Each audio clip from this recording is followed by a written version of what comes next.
Good evening, I'm Katerina Georgieva. This is CBC Windsor News. Thanks for watching. Tonight, city workers laid off over a vaccine mandate are being invited back. Plus, the push to get people safely housed. We'll bring you the latest on how the city's doing with its affordable housing promises. Dear Walkerville, it's not always about you. A new book explores the complicated relationship between the area and its neighbors. And they say diamonds are forever, but so is permanent jewelry. The popular trend has popped up at a local Windsor shop.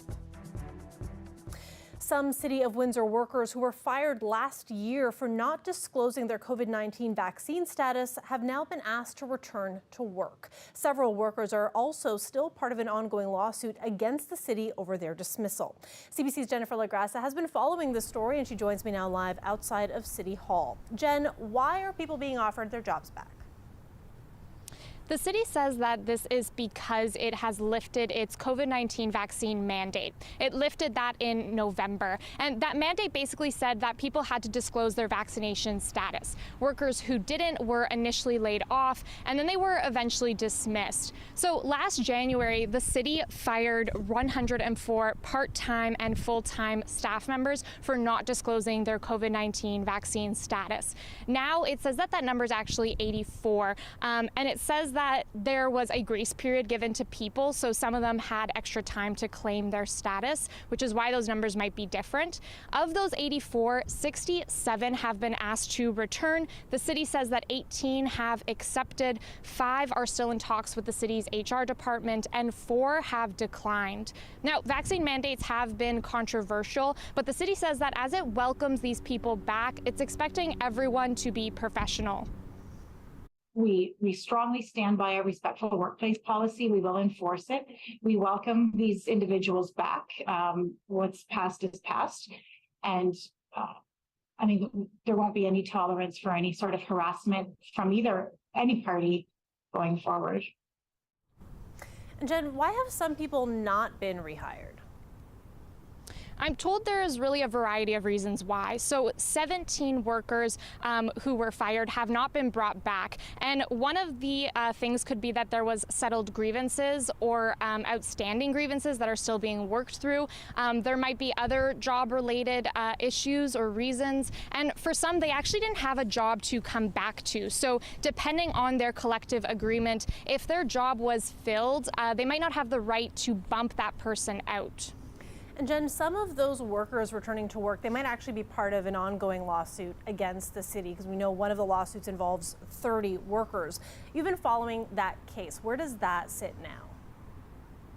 That is still moving forward, even though some of those workers have been offered to come back. So in August, a group of workers had basically filed a lawsuit against the city, saying that firing them over their vaccination status breached their constitutional rights. And so among those people, it was firefighters, it was early childhood educators and data analysts. And in their statement of claim, they really described how losing their job created, put them in precarious personal and financial situations. A lawyer representing the group says that they're happy that that mandate has been lifted and that some of them will be rehired. Clearly, it's an indication that, these employees did not do anything wrong. But I also see it as a further indication that the city is trying to, mend bridges. But it's also critical that individuals also be compensated for some individuals, 18 months of their lives, that they not only lost earnings, but may have lost their mortgage, their families. It's been very destructive for these individuals. So Betty says that his clients are still looking for compensation for the time that they were unemployed. He says that there's a court date set for May, but that the city really could remedy this outside of the courts. It's definitely something I'll be keeping an eye on. And the city says that there's other lawsuits related to this topic as well, none of which have been dropped at this time. Katerina. Thanks for this, Jen. CBC's Jennifer LaGrassa live outside City Hall tonight. More housing is on the way in Windsor, but it's not enough to really take a chunk out of the affordable housing wait list, which sits around 6,000 people.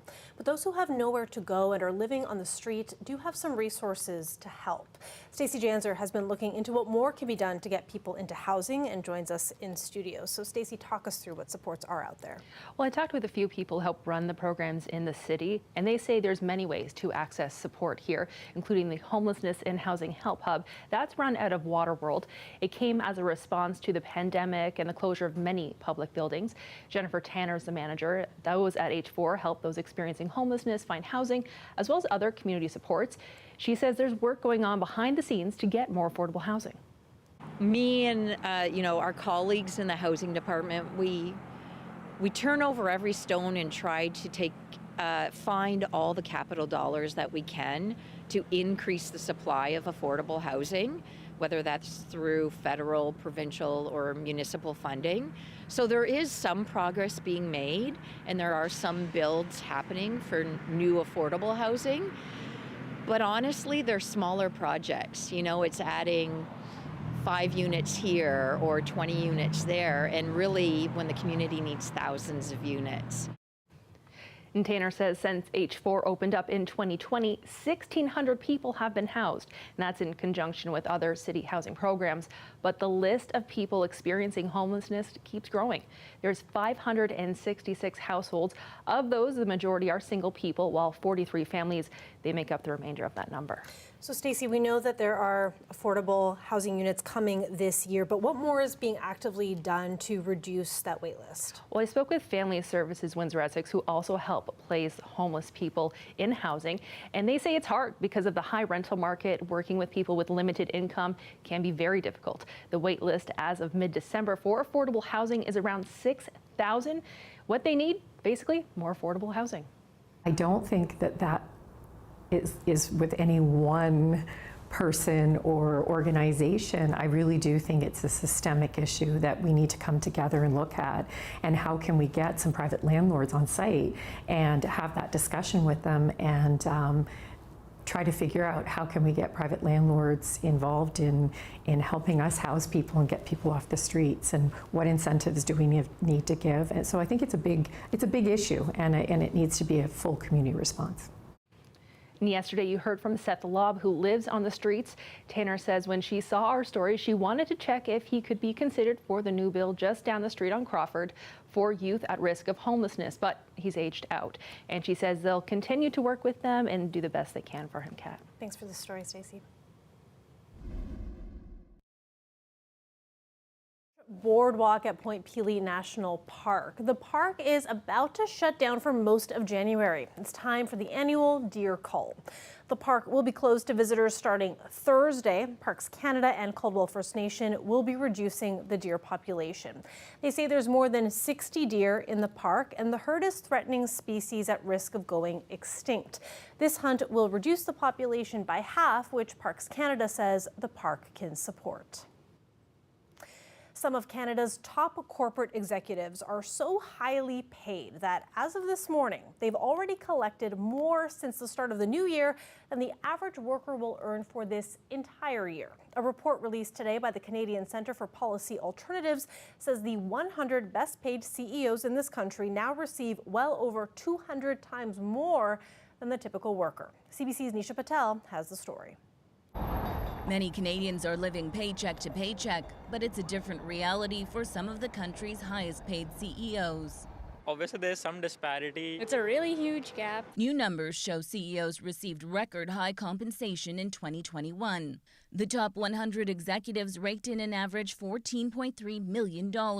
That's 243 times what the average worker earned. The gap has ballooned since 2009, when it was about 155 times more. When you hit all-time high corporate profits due to inflation, you're also going to hit all-time high executive compensation and CEO pay. This economist says while CEO pay has soared, many average workers haven't seen their wages rise. It's the growing gap that concerns him. It really raises the fundamental question of who benefits from economic growth. Is it all Canadians, Or is it really just the folks at the very top? So who are some of the best paid CEOs in Canada? The head of CP Rail earned nearly $27 million. Shopify's chief made more than $25 million. And the top boss at TELUS brought home a paycheck of nearly $20 million. While TELUS workers have been trying to negotiate a new contract for months. When somebody out there, anybody out there, is making money hand over fist, and those that make them their wealth are left out of the picture completely. That's the problem. Some experts argue top compensation is necessary to attract top talent. And while CEOs get big rewards, they also take on big risks. The salaries are very high, and the expectations are very high, and the moment they don't meet those expectations, they're cut. The report suggests Canada should look at policy proposals like a wealth tax to tackle the income inequality that is growing by the year. Nisha Patel, CBC News, Toronto. There was a very frightening and tragic event during last night's NFL matchup between the Buffalo Bills and the Cincinnati Bengals. Bills player Damar Hamlin suffered cardiac arrest early in the game. He's listed in critical condition in hospital in Cincinnati. To midfield and lowers the shoulder. Hamlin, wearing number 3, collapsed after making what appeared to be a routine hit in the first quarter. He got to his feet, but then fell back to the field. Medical personnel did CPR and used a defibrillator to restore his heartbeat before he was taken to hospital. Fans, players, and teammates were left visibly shaken, and the game was eventually postponed. Walkerville gets a lot of love in Windsor. It's historic, but has changed with time. A text-based artist dives into that with their new book titled Dear Walkerville, It's Not Always About You. Here's part of the author's conversation with Windsor Morning's Nav Nanwa. So Heba, how did the idea of Dear Walkerville, It's Not Always About You come about? It actually first started when I was asked to come do a residency through the Arts Council, Windsor and Region, here just actually down the street, about the neighborhood of Walkerville. And I grew up in Windsor, so I'm fairly familiar with the neighborhood. And so I wanted to start by just collecting stories about the neighborhood. And the more and more I kind of dug into that and did my own research, I found that there were kind of a lot of really interesting hidden stories about this neighborhood, but also that the community more largely has changed so much for the last decade or so. And there are some concerns that community members have from other neighborhoods as well. So that kind of shaped the title of the book, which is a bit of like a, you know, as if someone's personified the neighborhood and is writing them a letter. There was one letter, and I'll pull it up in this book, that I personally thought was short but effective. And it was this one. Dear Walkerville, Ford City made you what you are today. It seems as though you have forgotten this. Because I remember hearing about anyone that ever worked at the Ford plant would live in Walkerville. Exactly. When you get responses like that, what goes through your mind? It always surprises me in the sense that people have these really thoughtful ideas or reflections, and they don't necessarily always have the outlets to express them. So it's really fun to be able to do a project like this and allow people the space to kind of tell me and tell others like what they really think. What kind of change do you hope a book like this inspires? I think, you know, that's a question artists get often, right? It's like, what do you hope? Well, you know I had to ask you. Yeah. I mean, maybe it's about inspiration, but also maybe it's just about reflection and getting people to really understand and think about the future of the place that they live in, especially when so many of the conditions are out of our control. Like, what can we actually do as community members?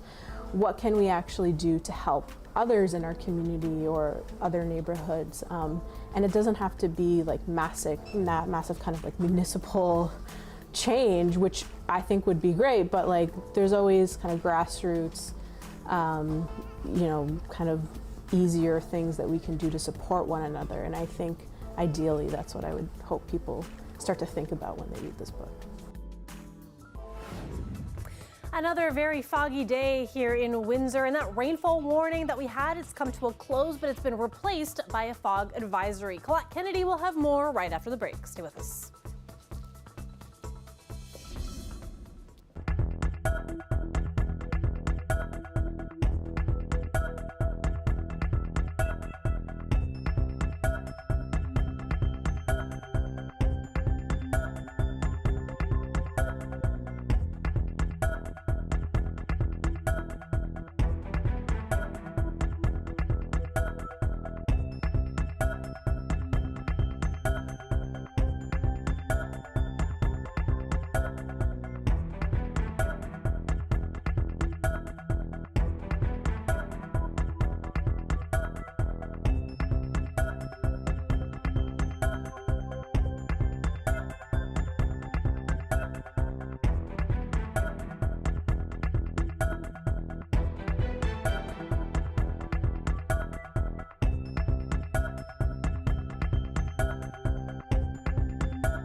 The only constant when it comes to trends, constant change. But a new trend people are picking up on is permanent jewelry.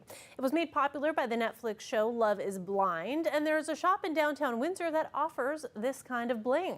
CBC's Jacob Barker popped in and found a pair cementing their friendship. Did it like burn her or something?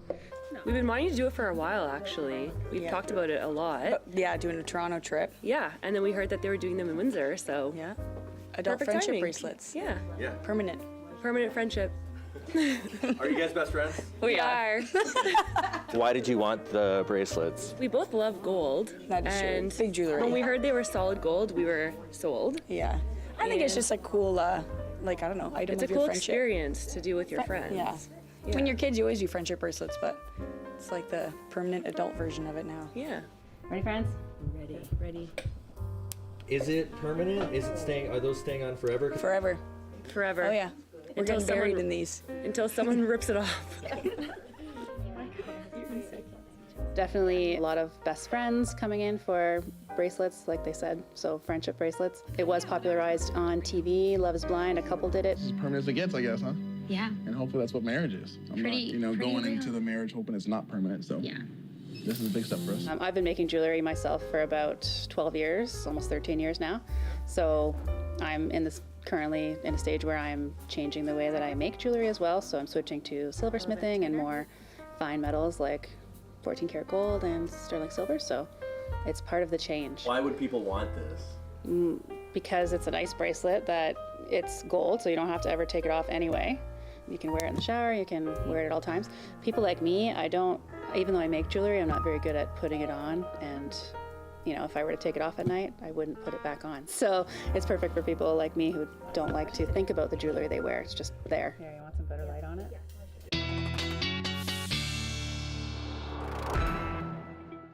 Colette Kennedy joins us now for a look at our weather forecast. Colette, a fog advisory in effect. Yes, and are we surprised? I mean, here we go with these conditions once again. And on last night's show, of course, I was explaining this kind of advection fog and what we see here in the winter time. And just to show you, again, kind of the numbers here. So they really tell the story because these are your current temperatures. So just look, okay, the 5, there you see 4 for Chatham, Kent, Sarnia, London 3, for example. Now I'm going to show you the dew points.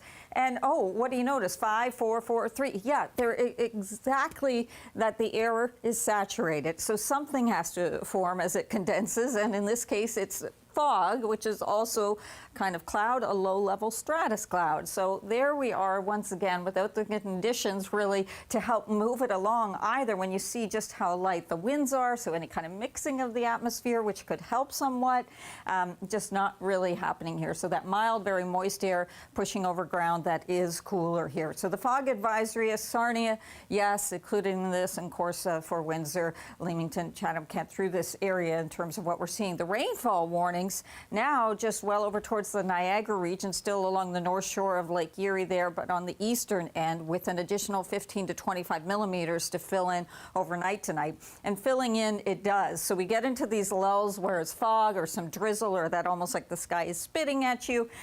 It's not. And then we'll see it getting a bit more widespread or becoming a little more intense at times. So there are batches where things change up. There are also areas where you're seeing just pushing into western Michigan where we're talking about some embedded thunderstorms. Those are lightning strikes. So a few pockets will get some heavier downpours. It looks like we're not going to do too badly through southwestern Ontario until we get into the overnight and early morning hours tomorrow where there'll be another batch come through. And then after that, the heaviest stuff is off to the east. And I'll tell you what else is off to the east because I just want this to be a note to anyone. If you happen to have any travel plans tomorrow, especially into the afternoon or evening hours into northeastern or eastern Ontario or anything that's taking you in that direction, that large swath area you're seeing pink, freezing rain, ice pellets, it actually expands. So it starts out kind of North Bay to Ottawa and hugging the border with Quebec, and then it drops and expands along that warm front where we have that clash into places like Peterborough and Kingston. All those areas, those roads could be affected with some bad conditions tomorrow. Again, that's later in the day tomorrow, so careful there. Behind the system, temperatures cool off a little bit, enough to change it over to some flurries, but just a few light, wet flurries. What we're really, you can see the lesser amounts here, what we're really going to be dealing with is that we're still going to have the cloud cover and some of this fog that we have to deal with. So overnight tonight, the temperature actually coming up. I know, I said we'd get there today. Yeah, we couldn't burn any of that off, or not burn it off, but get rid of it. So looking for that temperature to come up towards tomorrow morning. Thanks for that, Colette. You're welcome. When we come back, a look at the push to get to net zero for greenhouse gas emissions. We'll tell you what Alberta's doing about it. Stay with us.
Free.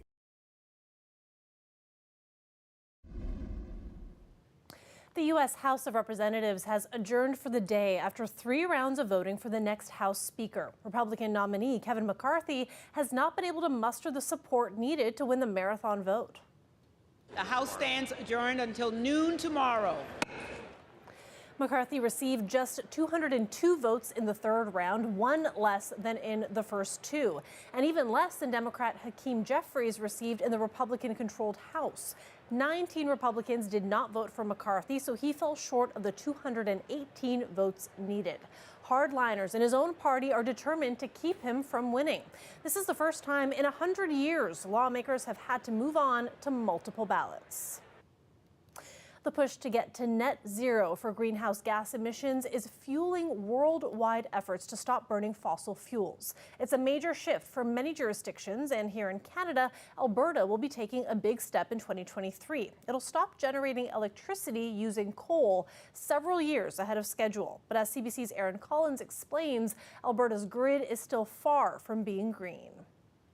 It takes a while to stroll past 80,000 solar panels, enough electricity produced here to power 6,000 homes. Everything that you need to do with electricity these days, it's coming from the sun. Solar power on the rise in sunny southern Alberta. Certainly a boom. Lots of sites under construction, recently completed construction, and lots more on the horizon. So pretty exciting time in the solar business in Alberta. Coal has long been king in Alberta's electricity mix. The former NDP government committed to changing that, promising to phase out coal-powered electricity plants by 2030. Renewables like solar and wind are part of that change. It's natural gas that's really replacing coal, getting rid of coal-fired power 7 years ahead of schedule, but in some ways just kicking the carbon can down the road. While this is pretty remarkable in many ways, this is probably the easy step, going from coal to largely natural gas. Trying to get all the way to net zero is a much bigger challenge for a place like Alberta. Ottawa is committed to getting Canada's electricity grid to net zero by 2035, a goal Alberta says it'll need help to meet, urging the federal government to work with us, not against, to cut emissions while keeping energy reliable and affordable for families. That likely means Alberta will want cash from Ottawa to help pay for things like pricey carbon capture technology like this, a key if Alberta's grid is to reach net zero. This facility researching ways to capture emissions from the adjacent natural gas facility. We can capture the CO2 from power plant, compress it, and inject it underground for a long-term storage. And this is one of the advantages that we have in Alberta. While Alberta's renewable energy boom is well underway, for now the province will have to rely on natural gas to keep the lights on. So while kicking coal is a big achievement, the clock is still ticking here. Alberta has just over a decade to get their greener grid all the way to net zero. Aaron Collins, CBC News, Calgary. And that is it for CBC Windsor News. For news anytime, go to our website, cbc.ca/Windsor. You can also find us on Facebook, Instagram, and Twitter. Thanks so much for watching, and we're going to leave you with a live look outside. Look at that fog. That fog warning is in effect. Please be careful if you're driving out there. Have a good night.